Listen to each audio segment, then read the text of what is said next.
심하지 않고 내 최선을 다하는 것이 좋은 경기 할 수. 그 부분에 있어서 멘탈로 우리 선수들한테 주문하고 좋은 경기 할 수 있도록 준비하고 있습니다. Kami sudah analisa lawan seperti apa ya, jadi kita latihan bagaimana kita menghancurkan lawan.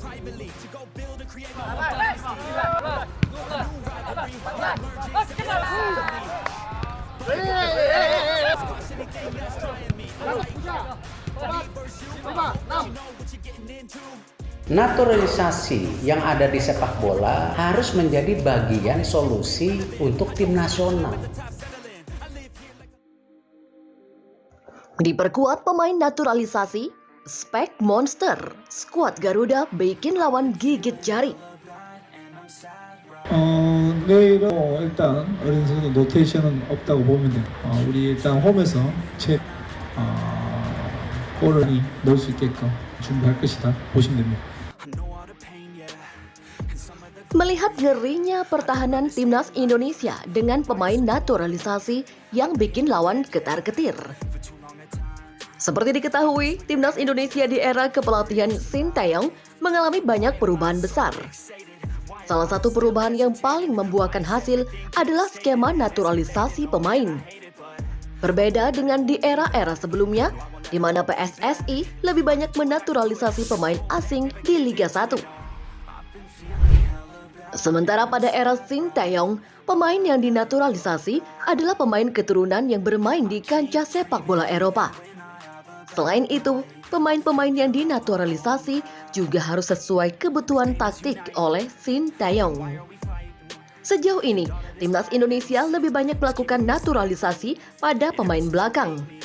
Sebut saja ada Jordi Amat, Sandy Wallace, dan Shane Patinama. Belum lagi, masih ada nama Jai Itses, Nathan Cho Aun, dan Kevin Dix yang dikabarkan akan segera dinaturalisasi. Lantas, mengapa banyak pemain bertahan? Alasannya jelas, Sinteyong berusaha memperkuat pertahanan timnas Indonesia. Sejak lama, timnas Indonesia selalu kesulitan menghadapi lawan berpostur tinggi. Oleh sebab itu, pemain belakang dengan postur tinggi kekar menjadi solusi. Banyaknya pemain bertahan yang dinaturalisasi ini juga merupakan langkah Sinteyong agar timnas Indonesia mampu lebih bersaing di kancah Asia atau bahkan yang lebih tinggi. Contohnya, dalam waktu dekat, timnas Indonesia akan melakoni ajang kualifikasi Piala Dunia 2026 dan Piala Asia 2023. Dalam ajang tersebut, timnas Indonesia akan berhadapan dengan tim kuat sekelas Irak dan Jepang. Menghadapi tim-tim seperti itu, taktik yang cenderung bertahan bisa jadi solusi. Taktik ini juga pernah diperlihatkan Sinteyong saat masih menangani timnas Korea Selatan. Kala itu, Taeguk Warrior, julukan timnas Korea Selatan, menggunakan taktik bertahan yang kompleks saat berhadapan dengan Jerman di Piala Dunia 2018. Hasilnya, Korea Selatan sukses mengalahkan sang juara dunia dengan skor 2-0. Hal itulah yang coba dilakukan oleh Sinteyong di timnas Indonesia. Guna menghadapi tim-tim besar, skuad Garuda minimal memiliki pertahanan super kokoh yang sangat sulit untuk ditembus.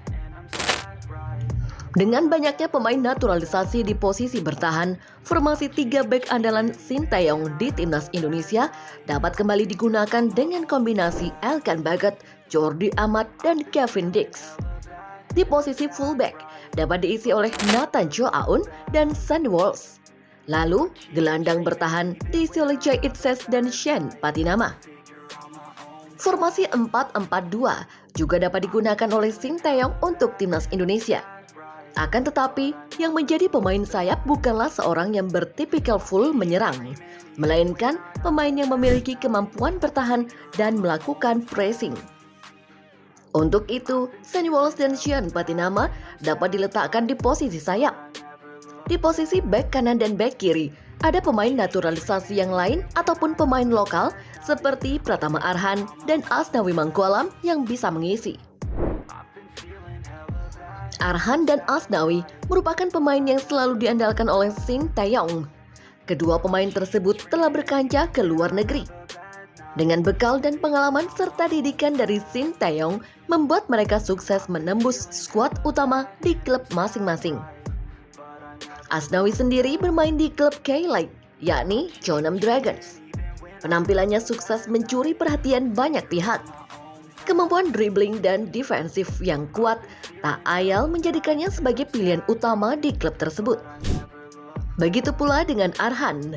Skill unik yang dimilikinya ternyata menjadi senjata utama Tokyo Verdy.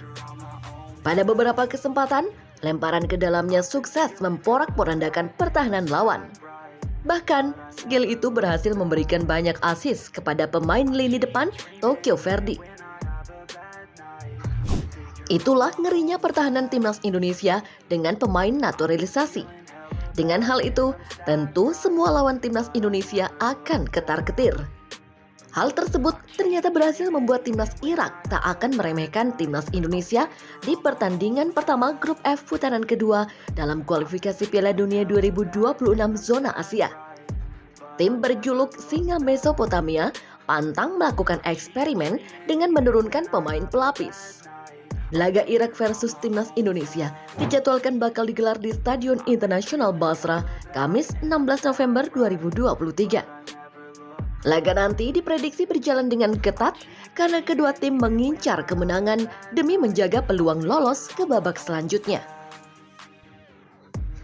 Meski di atas kertas, Irak lebih diunggulkan, namun media Irak meyakini jika pelatih Jesus Casas tidak akan melakukan eksperimen dengan menurunkan pemain pelapis dan bakal tampil serius. Casas memutuskan untuk menghilangkan kebiasaan bereksperimen dengan pemain dan nama baru untuk tim nasional Irak, karena pelatih Spanyol memutuskan untuk memilih pemain yang menjadi prioritasnya, terutama karena waktu untuk keseriusan telah tiba. Demikian tulis laporan media Irak Win-Win. Ujian sesungguhnya sudah tiba untuk tim nasional Irak saat hadapi Indonesia di kualifikasi Piala Dunia 2026. Demikian lanjut Win-Win. Lebih lanjut, Win-Win menjelaskan, Jesus Casas akan mengandalkan pemain-pemain utama seperti Aiman Hussein hingga Zidane Iqbal untuk menjamu timnas Indonesia. Namun, pelatih asal Spanyol itu dikabarkan belum menentukan bek kanan yang akan tampil di laga nanti.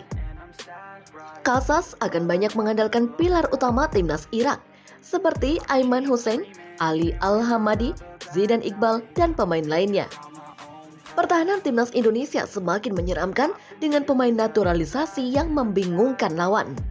Dalam era kepelatihan Shin Tae-yong, timnas Indonesia telah mengalami perubahan besar, terutama dalam skema naturalisasi pemain.